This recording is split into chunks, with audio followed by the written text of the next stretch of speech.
Hello everybody, today we will discuss about the spontaneous emission and the stimulated emission। इसके बारे में हम discuss करेंगे, मगर इसकी डिस्कशन के बीच में पहले आपको ये मालूम होना चाहिए कि स्पॉन्टेनियस एमिशन क्या होता है और स्टिमुलेटेड एमिशन क्या होता है। ये ऑलरेडी मैं क्लिप में बता चुका हूँ प्रीवियस में। आप यूँ समझ सकते हैं, सपोज दो हमारे लेवल हैं, एक ग्राउंड लेवल और एक जो है आपका जो एक्साइटेड लेवल है। जब आप इसमें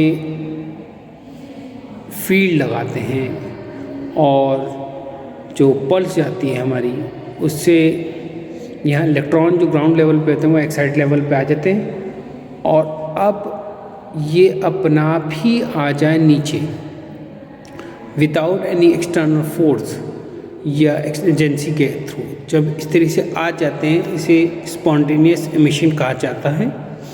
और जब ये ऊपर ही है एक्साइटेड स्टेट में, और फिर यहाँ से हम लाइट इम्पल्स भेजते हैं, जो कि फिर यहाँ पर जो एटम है वो ग्राउंड स्टेट पे आते हैं और यहाँ पर ही आपके एग्जैक्टली सेम जो आपने स्टिमुलेटेड ट्रिगर पल्स भेजी है, उसी से सेम ऐसे ही इक्विवेलेंट इसके बराबर निकले, इसे स्टिमुलेटेड एमिशन कहा जाता है। इसके बारे में हम डिफरेंसेस में पढ़ेंगे, वो इस तरीके से है।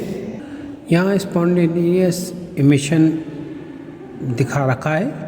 इसके अंदर आप देखेंगे 2 लेवल्स है, E1 एंड E2। इसके अंदर हम जैसे ही यानी कि हम लाइट रेडिएट करेंगे, एक्सपोज करेंगे, तो जो एटम है ग्राउंड स्टेट है वो एक्साइटेड स्टेट में पहुंच जाएगा। और यहाँ दिखा भी रखा, और आफ्टर सर्टेन इंटरवल, एकदम से बहुत ज़्यादा टाइम इंटरवल नहीं, ये वापस आ जाए, तो इस तरीके से रेडिएशन जो प्रोड्यूस करेगा वो हम स्पॉन्टेनियस एमिशन कहेंगे। यानी कि spontaneous emission is when the atom jump from excited state to the ground state and without any external agency and it emit the radiation that is h nu, that's called the spontaneous emission। और इसे stimulated emission में ये होता है, यहाँ दिखा रखा है जैसे स्टिमुलेटेड एमिशन, इसमें एक्साइटेड एटम रहता है, ये नीचे नहीं आता। तब हम एक्सपोज करते हैं इंसिडेंट फोटॉन्स को, और सेम फोटॉन्स हमारे पास यहाँ जैसे का जब ये नीचे आता है तो सेम निकलता है। इसमें कोहेरेंट एमिशन निकलते हैं, कोहेरेंट सोर्सेस निकलते हैं आफ्टर एमिशन। यही मैंने दिखा रखा है, यहाँ देखेंगे। emission of light photons take place immediately during the transition from atom from higher energy level to lower energy level। जैसे मैंने बताया, एकदम से नीचे आ जाता है और इनकोहेरेंट सोर्सेज जो है निकलते, इनकोहेरेंट एटम की जो है सोर्सेज में निकलती हैं। और इसमें जो emitted the light photon take place by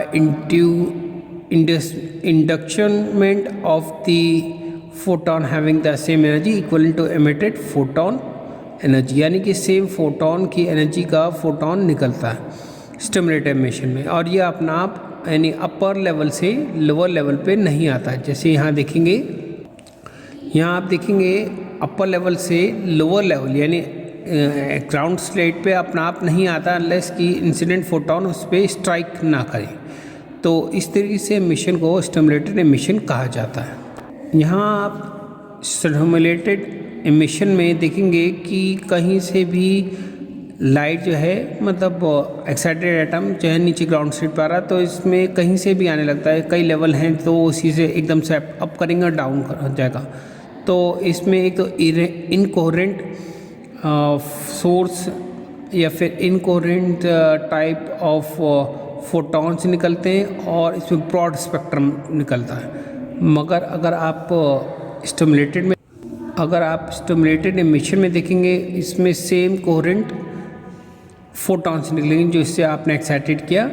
तो स्टिमुलेटेड में कोहेरेंट सोर्स निकलते हैं और थोड़ा टाइम बाद निकलते हैं, उसमें एकदम से ही अप जैसी करेंगे एक्साइटेड स्टेट से ग्राउंड स्टेट पे आ जाएगा। यहाँ लिखा भी है emission has the broad spectrum, emission of a monochromatic radiation of single wavelength और the coherent radiation निकलता है, जो कि मैं ऑलरेडी बताया। ये लेस डेंसर होता है, यानी कि स्पॉन्टेनियस एमिशन में एक साथ ना निकलने की वजह से ये लेस डेंसर होता है, यानी इंटेंसिटी इसकी कम होती है। स्टिमुलेटेड एमिशन में सेम ही रेडिएशन आती हैं तो ये डेंसर होता है और इसकी इंटेंसिटी जो होती है हाई होती है। Stimulated emission is less directionally more angular spread, ये लेस डायरेक्शनल होता है, यानी कि एक डायरेक्शन में नहीं होता, और ये हाईली डेंस डायरेक्शनल में होता है, यानी स्टिमुलेटेड जो है इसकी एक पर्टिकुलर डायरेक्शन होती है और एंगुलरली स्प्रेड नहीं होता, यानी कि जैसे ये करे फैलेगा नहीं, ये फैलता चले जाता है और ये फैलता नहीं, it's move in the same direction just like ऐसे ही जा रहा है, तो इतनी ही रेडिएशन रहेगी। मगर अगर आप स्टिमुलेटेड में देखेंगे वो इस तरीके से फैलता चलेगा। तो ये जो है स्टिमुलेटेड में जो इट्स मोर एंगुलर स्प्रेड, ये इनकोहेरेंट रेडिएशन निकालता है, ये कोहेरेंट रेडिएशन निकालता है, ये ऑलरेडी मैं बता चुका हूँ, आपको दिखाया भी था। जैसे आप देखेंगे इसमें, यहाँ आप देखेंगे कि एक कोहेरेंट एटम मतलब रेडिएशन आई और सेम कोहेरेंट रेडिएशन इस तरह से निकली, तो इसमें रेडिएशन सेम निकलती है स्टिमुलेटेड एमिशन में। और अगर हम देखें स्पॉन्टेनियस एमिशन में, स्पॉन्टेनियस रेडिएशन में इसमें ऊपर से नीचे जब करता है तो रेडिएशन एमिट करता है, तो इस तरीके से एमिशन को स्पॉन्टेनियस एमिशन कहा जाता है। एग्जांपल लाइक सोडियम वेपर्स, और आप सोडियम वेपर लैंप और मर्क्यूरी वेपर लैंप, और स्टिमुलेटेड में देखेंगे कि इसमें लेज़र लाइट आती है। इधर एग्जाम्पल में आप देख रहे हैं यहाँ पे light from the laser source and light from the sodium और द मर्क्यूरी वेपर लैंप। तो ये इसके डिफरेंसेस हैं जिसे हमने पढ़ा है। ये 5 पॉइंट्स हैं इसके, मैं फिर से दिखा देता हूँ। 5वां पॉइंट, 4 पॉइंट इसके ऑलरेडी 1, 2, 3, 4 और 5th पॉइंट जो है ये है, 5th पॉइंट ये है, और ये इसके एग्जाम्पल्स हैं। आज के लिए बस इतना ही, और जिन्होंने मेरा चैनल सब्सक्राइब नहीं किया है सब्सक्राइब कर दें, शेयर करें और लाइक करें, जिससे कि उनमें अच्छे से स्ट्रॉन्ग फिज़िक्स आ जाए और अपना खूब अच्छा सा स्कोर करें, और फिज़िक्स में जहाँ पे भी क्वेश्चन पूछे हैं उसे जवाब दें और अपनी जॉब भी सिक्योर करें और अपनी सीट सिक्योर करें।